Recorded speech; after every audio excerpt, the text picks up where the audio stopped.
Good morning everyone. मैं सुमन अपने channel physics study में आप सभी का स्वागत करती हूँ। एनसीईआरटी क्लास 12th की फिजिक्स की सीरीज़ में आज का हमारा टॉपिक है लिमिटेशंस या लिमिटेशन ऑफ कूलाम्स लॉ, यानी कि कूलाम के नियम की सीमाएं।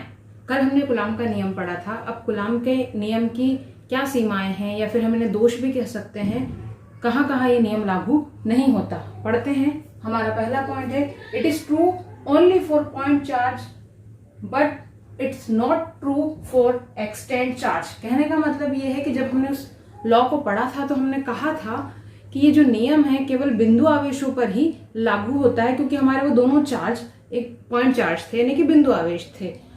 अब आगे उन्होंने ये कहा है कि not true for extend charge, यानी कि अगर फैले हुए आवेश रहेंगे तो कूलाम का नियम लागू नहीं होगा।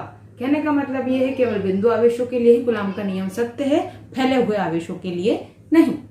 दूसरा सेकंड पॉइंट है हमारा, it is true for very large distance and small distance. मतलब ये जो नियम है बहुत अधिक दूरी और बहुत ही कम दूरी पर तो लागू होता है, लेकिन it is not true for distance less than 10 to the power -15, यानी कि अगर दूरी 10 की घात -15 से कम है, या फिर for the distance more than 10 की पावर 15, या फिर 10 की घात 15 मीटर से ज्यादा दूरी है, तो यह नियम लागू नहीं होगा।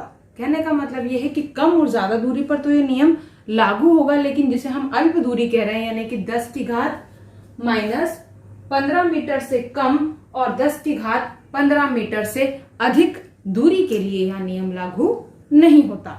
थर्ड पॉइंट है हमारा, it is true only for the rest, only for the charge at rest, it is not true for moving charge। मतलब ये जो नियम है केवल उन्हीं आवेशों के लिए सत्य है जो कि स्थिर रहेंगे, गतिशील नहीं होंगे, ठीक। लेकिन अगर कोई आवेश गतिशील है या गति करता है तो कूलाम का नियम उस पर लागू नहीं होता है। आई होप आपको ये बात समझ में आ गई होगी। अब हम देखते हैं, कल हमने कुछ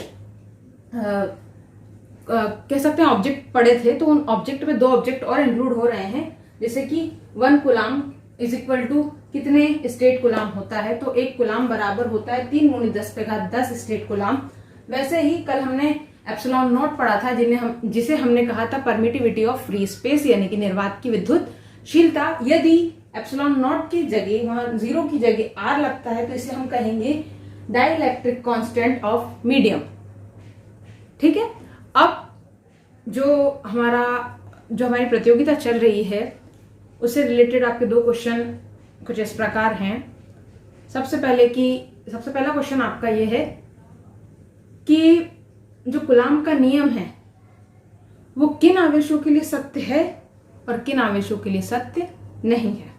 दूसरा, क्या 10 की घात -15 मीटर से ज्यादा दूरी पर यह नियम लागू होता है या नहीं।